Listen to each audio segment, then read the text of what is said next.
Hi hello welcome back to Suchi Lakshman ತ್ರಿಬಲೈಟ್ YouTube channel. Friends, ಇವತ್ತಿನ ನಮ್ಮ ಟಾಪಿಕ್ ಏನಪ್ಪ ಅಂದರೆ ನಿಜವಾದ ಎಜುಕೇಟೆಡ್ಸ್ ಯಾರು ಅಂತಂದರೆ ಡಿಗ್ರಿಗಳು ಪಡ್ಕೊಂಡಿರೋರು, ತುಂಬ ಒಂದು ಒಳ್ಳೆ ಪೊಸಿಷನ್ನಲ್ಲಿರೋರು, ಇವರೆಲ್ಲ ಆಗೋದಿಲ್ಲ ನಿಜವಾದ ವಿದ್ಯಾವಂತರು. ನಿಜವಾದ ವಿದ್ಯಾವಂತರು ಯಾರು ಅಂದರೆ ನನಗೆ ಗೊತ್ತಿರೋ ಪ್ರಕಾರ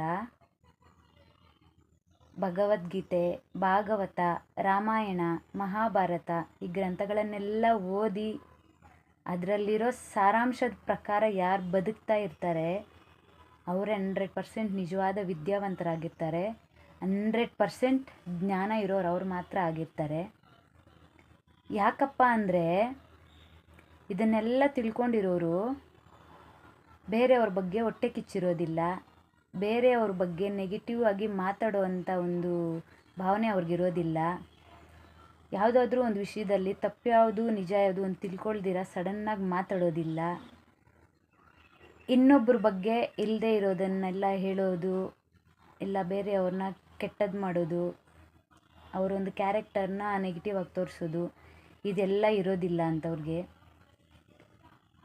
ನಾನು ದೊಡ್ಡ ಮೇಧಾವಿ ಅಂತ ನಾನು ಹೇಳ್ತಾ ಇಲ್ಲ. ಯಾಕಪ್ಪ ಹೇಳ್ತಾ ಇದ್ದೀನಿ ಅಂದರೆ ಇವೆಲ್ಲ ತಿಳ್ಕೊಂಡಿರೋರ ಬಿಹೇವಿಯರು, ಇದೇನು ಗೊತ್ತಿಲ್ಲದಿರೋ ಇರೋರ ಬಿಹೇವಿಯರ್ ಹೇಗಿರುತ್ತೆ ಅಂತ ಪ್ರಾಕ್ಟಿಕಲ್ಲಾಗಿ ನೋಡಿ ನಾನು ಹೇಳ್ತಾ ಇದ್ದೀನಿ. ಸೊ ನಾನು ಏನು ಹೇಳ್ತಿದ್ದೀನಿ ಅಂದರೆ ದಯವಿಟ್ಟು ಪ್ರತಿಯೊಬ್ಬರೂ ಇವನ್ನೆಲ್ಲ ಓದಿ ಅದರಲ್ಲಿರೋ ಒಂದು ಸಾರಾಂಶದ ಬಗ್ಗೆ ತಿಳ್ಕೊಂಡು ಅದ್ರ ಪ್ರಕಾರ ಹೇಗೆ ಜೀವನ ಮಾಡಬೇಕು ಅನ್ನೋದನ್ನು ದಯವಿಟ್ಟು ತಿಳ್ಕೊಳ್ಳಿ. ಯಾಕಪ್ಪ ಹೇಳ್ತಾ ಇದ್ದೀನಿ ಅಂದರೆ ಇವನ್ನೆಲ್ಲ ಓದಿರೋರು ಒಂದು ತಪ್ಪು ಮಾಡಬೇಕು ಅಂದ್ರೂ ಅವ್ರಿಗೆ ಭಯ ಇರುತ್ತೆ. ಯಾಕೆ ಅಂದರೆ ದೊಡ್ಡ CC ಕ್ಯಾಮ್ರಾ ಅನ್ನೋದೊಂದಿರುತ್ತೆ ಪ್ರಪಂಚಕ್ಕೆಲ್ಲ, ಅದೇ ಆ ಭಗವಂತ. ಆದರೆ ಆ CC ಕ್ಯಾಮ್ರಾಕ್ಕೆ ಯಾರೂ ಭಯ ಬೀಳೋದಿಲ್ಲ. ಈ 4 ಗೋಡೆಗಳ ಮಧ್ಯೆ ಇಟ್ಟಿರೋದಕ್ಕೆ ಅಷ್ಟು ಭಯ ಬೀಳ್ತಾರೆ, ಆದರೆ ಆ CC ಕ್ಯಾಮ್ರಾಗೆ ಯಾರೂ ಭಯ ಬೀಳೋದಿಲ್ಲ. ಪ್ರತಿಯೊಬ್ಬರಿಗೂ ಏನು ಹೇಳ್ತೀನಿ ಅಂದರೆ ನಾವು ಒಳ್ಳೇದು ಮಾಡಿದ್ರೆ ಒಳ್ಳೆಯದೇ ನಮಗೆ ಬರುತ್ತೆ, ಕೆಟ್ಟದ್ದು ಮಾಡಿದ್ರೆ ನಮ್ಗೆ ಕೆಟ್ಟದ್ದೇ ಬರುತ್ತೆ. ಯಾಕೆ ಅಂದರೆ ದೇವರು ಕ್ಷಮಿಸಿಬಿಡ್ತಾನೆ, ಆದರೆ ಕರ್ಮ ಅನ್ನೋದು ಯಾವತ್ತಿಗೂ ಯಾರನ್ನು ಕ್ಷಮಿಸೋದಿಲ್ಲ.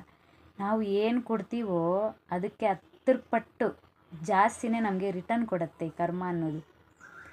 ಸೊ ಅದರಿಂದ ನಾನು ಹೇಳ್ತಾ ಇದ್ದೀನಿ, ನಾವು ಯಾವ ಥರ ಬದುಕಬೇಕು, ನಮ್ಮ ಒಂದು ಲೈಫ್ನ ಯಾವ ಥರ ಲೀಡ್ ಮಾಡಬೇಕು ಅನ್ನೋದು ಅಧರ್ಮ ಮಾರ್ಗದಲ್ಲಿ ಹೋಗ್ದಿರ ಧರ್ಮ ಮಾರ್ಗದಲ್ಲಿ ಯಾವ ಥರ ಒಳ್ಳೆಯದಾಗಿ 4 ಜನ ಜೊತೆ ಮಾತಾಡಬೇಕು, ನಮ್ಗೆ ಯಾರು ಶತ್ರುಗಳಿರಬಾರ್ದು ಅಂದರೆ, ನಮಗೆ ನೆಗೆಟಿವ್ ಥಾಟ್ಸ್ ಬರಬಾರ್ದು ಅಂದರೆ ನಾವು ಫಸ್ಟ್ ಆಫ್ ಆಲ್ ಮಾಡಬೇಕಾಗಿರೋ ಕೆಲಸ ಈ ಬುಕ್ಕುಗಳನ್ನು ಓದಿ ಅದರಲ್ಲಿರೋ ಸಾರಾಂಶವನ್ನು ತಿಳ್ಕೊಂಡು ಮುಂದೆ ಹೋಗಬೇಕು. ಯಾವ ಕಷ್ಟ ಬಂದಾಗ ಯಾವ ಥರ ನಾವು ಅದಕ್ಕೆ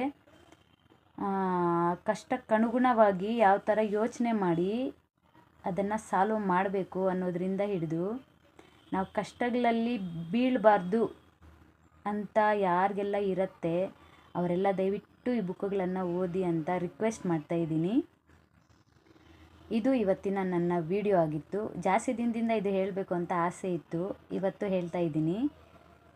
ನಿಮ್ಗೆ ಇದರಲ್ಲೇನಾದರೂ ನಾನು ಹೇಳಿರೋದ್ರಲ್ಲಿ ತಪ್ಪು ಅನಿಸಿದರೆ ದಯವಿಟ್ಟು ಕ್ಷಮೆ ಇರಲಿ ಅಂತ ಹೇಳ್ತಾ ಇವತ್ತಿನ ಈ ಟಾಪಿಕ್ಕನ್ನು ಇಲ್ಲಿಗೆ ನಾನು ಎಂಡ್ ಮಾಡ್ತಾಯಿದ್ದೀನಿ. ಆ್ಯಂಡ್ ಮಿಸ್ ಮಾಡ್ದಿರ ನನ್ನ ಚಾನಲ್ನ ಸಬ್ಸ್ಕ್ರೈಬ್ ಮಾಡ್ಕೊಳ್ಳಿ.